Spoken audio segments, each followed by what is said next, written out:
Assalamualaikum warahmatullahi wabarakatuh. Perkenalkan nama saya Dwi Setio Wicaksono, NIM 2502010108700, kelas MJ207. Izinkan saya memaparkan UAS Estetika Humanisme yang bertema self-concept, konsep diri sebagai kajian utama pembentukan karakter dan perilaku manusia. Pokok pembahasan terdiri dari tiga, yaitu definisi. Yang pertama ada definisi dan komponen, yang berarti pengertian konsep diri menurut para ahli. Tiga komponen mendasar, perseptual, konseptual, dan attitudinal, serta bagian utama dari Brian Tracy. Dua, ciri dan karakteristik. Ciri-ciri konsep diri positif menurut Scherer, perbandingan karakter positif versus negatif, serta dimensi pembentukan identitas diri. Yang ketiga ada evaluasi dan aplikasi yang terdiri dari model kesadaran diri, Johari Window, simulasi refleksi diri, faktor pendorong atau penghambat, serta rekomendasi pengembangan diri. Pendahuluannya, yaitu konsep diri, self-concept dalam psikologi merupakan keseluruhan persepsi individu terhadap aspek fisik, sosial, dan psikologis dirinya. Persepsi ini terbentuk dari pengalaman masa lalu yang tersimpan secara mental dalam kepribadian individu. Tingkah laku nyata seseorang akan selalu konsisten dengan self-concept yang dimilikinya. Oleh karena itu, perbaikan kualitas hidup harus diawali dari perbaikan konsep diri. Pengertian konsep diri. Pandangan Hurlock, yaitu cara dan sikap memandang diri, merupakan perspektif individu terhadap aspek fisik maupun psikis, termasuk mengenal karakteristik tingkah laku, kemampuan, serta kekuatan dan kelemahan diri. Keyakinan dan solusi. Keyakinan solusinya yaitu individu yang merasa mampu mengatasi masalah akan membentuk konsep diri positif. Sedangkan sebaliknya, rasa pesimis sebelum mencoba justru membentuk konsep diri negatif. Menurut Song and Hattie, klasifikasi konsep diri secara umum terbagi menjadi dua ranah utama, yaitu akademis dan non-akademis. Dimensi non-akademis, ranah non-akademis lebih lanjut dibedakan menjadi dua komponen penting, yaitu konsep diri sosial dan penampilan diri. Looking glass self. Menurut Cooley, konsep diri adalah looking glass self, pemahaman aspek diri yang ditunjukkan saat menggunakan kata I, saya sebagai subjek, dan me, saya sebagai objek. Perangkat karakteristik diri yang dapat diamati mencakup aspek fisik, yaitu tinggi dan berat, dan sifat kepribadian yang berarti merupakan pendiam, terbuka, dan ceria. Tiga komponen konsep diri. Yang pertama ada perseptual, physical self-concept, untuk pengetahuan individu mengenai keadaan fisiknya dan hal-hal yang berhubung dengan penampilan lahiriah. Yang kedua yaitu konseptual, physiological self-concept, yang berarti pemahaman latar belakang, sifat, kejujuran, percaya diri, serta kemandirian masa depan. Yang ketiga ada attitude self-concept, sikap terhadap status, harga diri, rasa bangga, dan rasa malu yang menentukan lahirnya konsep positif atau konsep negatif. Bagian utama konsep diri. Menurut Brian Tracy, self-concept manusia dibangun oleh tiga komponen struktur kepribadian. Yang pertama yaitu self-ideal, diri ideal. Sosok yang paling diinginkan untuk menjadi diri sendiri terbentuk dari harapan, impian, nilai, dan sifat tokoh yang dikagumi.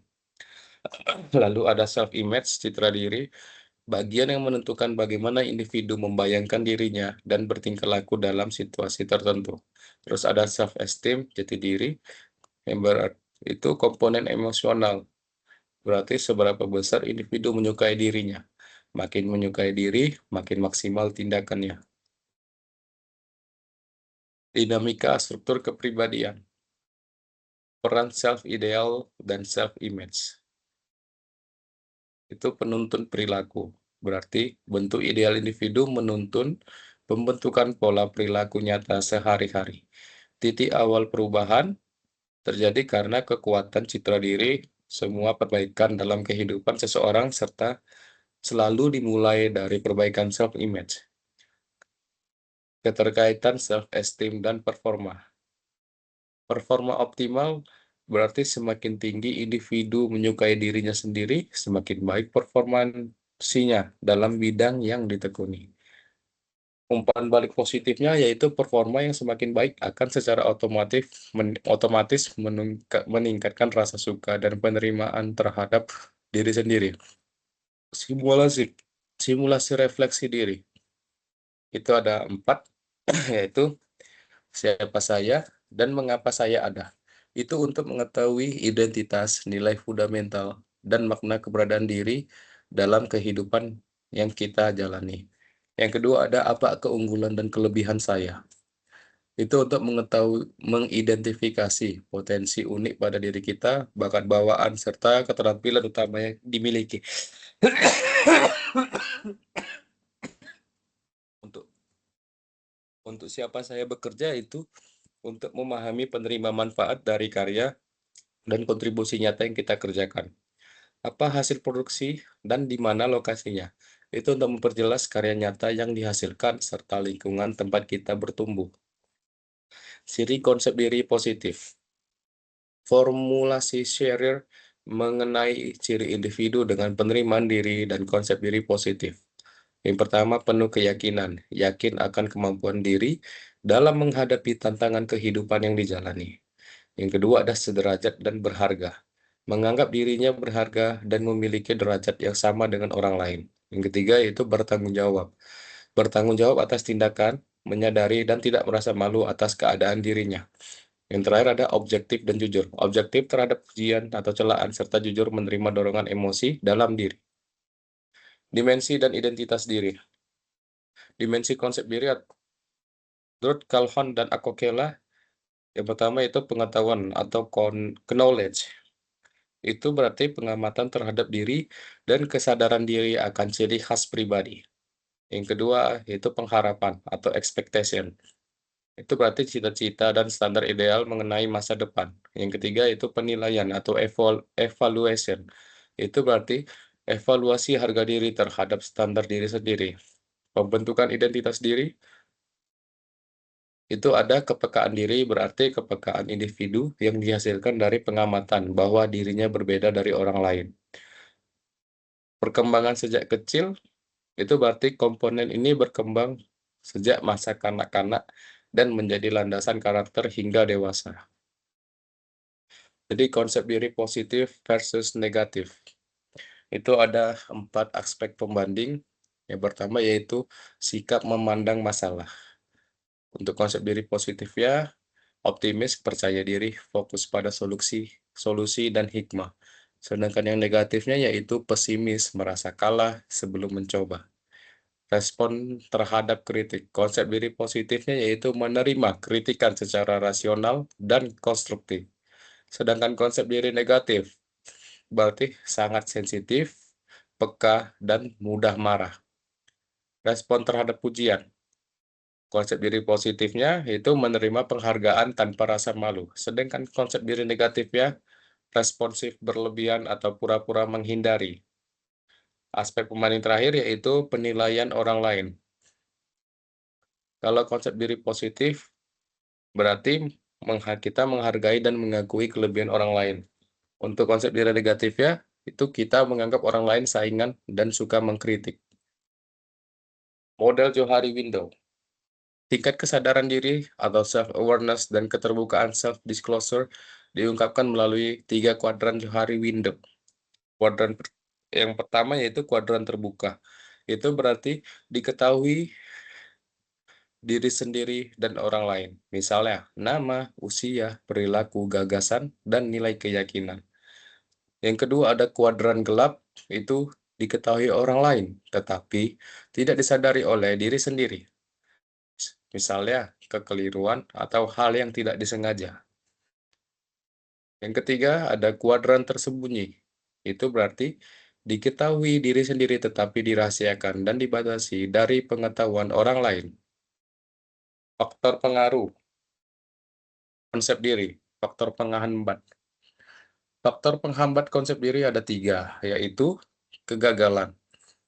Berarti pengalaman gagal berulang yang tidak disikapi dengan bijak dapat merusak citra diri. Yang kedua itu ada overthinking. Itu kecenderungan memikirkan kelemahan secara berlebihan. Yang terakhir ada depresi, itu di mana kondisi emosional psikologis yang menekan penerimaan diri. Manfaat self-concept atau konsep diri. Yang pertama itu ada maksimalkan potensi. Itu berarti kita memaksimalkan potensi diri kita dan membantu mencapai tujuan hidup kita dengan perencanaan yang realistis. Yang kedua ada cegah self-sabotage. Itu menghindari self-sabotaging behavior dan mengukur kapasitas penyelesaian masalah. Yang ketiga ada resiliensi fisik dan mental. Itu untuk mempengaruhi ketahanan fisik kita dan mental kita secara positif dalam menghadapi tekanan hidup. Izin Ibu, ini riwayat hidup saya. Saya Dwi Setya Wicaksono, lahir di Medan, tanggal 3 Januari 1997. Saya beragama Islam, status pernikahan saya sudah menikah dan memiliki 2 anak. Saat ini saya berdomisili di Jalan Marelan 8, Gang Wira, Medan Marelan, di Kota Medan, Sumatera Utara. Latar belakang pendidikan, saya menempuh pendidikan tingkat menengah di SMA Negeri 7, Medan jurusan IPA, dan lulus pada tahun 2014. Selanjutnya, saya melanjutkan pendidikan tinggi di Politeknik Keuangan Negara STAN pada program studi D1 Perpajakan, dan lulus pada tahun 2016. Lalu setelah itu saya melanjutkan pendidikan tinggi di Universitas Terbuka pada program studi Diploma 3 Perpajakan dan lulus pada tahun 2024. Dalam perjalanan karir profesional saya bekerja di Direktorat Jenderal Pajak, di mana penempatan pertama saya di KPP Pratama Rengan di Provinsi Riau. Itu pada tahun 2017 sampai dengan 2021. Setelah itu, saya mutasi ke Kanwil DJP Riau pada tahun 2021 sampai dengan 2025. Lalu setelah itu saya mutasi kembali ke home base di Kanwil DJP Sumatera Utara 1 pada tahun 2025 sampai dengan sekarang. Jabatan saya sebagai pelaksana. Demikian daftar riwayat hidup saya buat dengan sebenarnya sesuai dengan data diri dan pengalaman yang saya miliki. Ucapan terima kasih. Saya ingin mengucapkan terima kasih yang sebesar-besarnya atas bimbingan, ilmu, dan arahan yang Ibu Rosana SSMIKOM AIMPR CPS berikan selama 1 semester ini. Terima kasih juga atas terselenggaranya UAS Estetika Humanisme dengan lancar. Mohon maaf apabila selama proses perkuliahan berlangsung terdapat kesalahan atau tutur kata saya yang kurang berkenan. Semoga Ibu selalu diberikan kesehatan dan kelancaran dalam beraktivitas. Terima kasih Ibu Rosana. Sekian presentasi dari saya. Wassalamualaikum warahmatullahi wabarakatuh.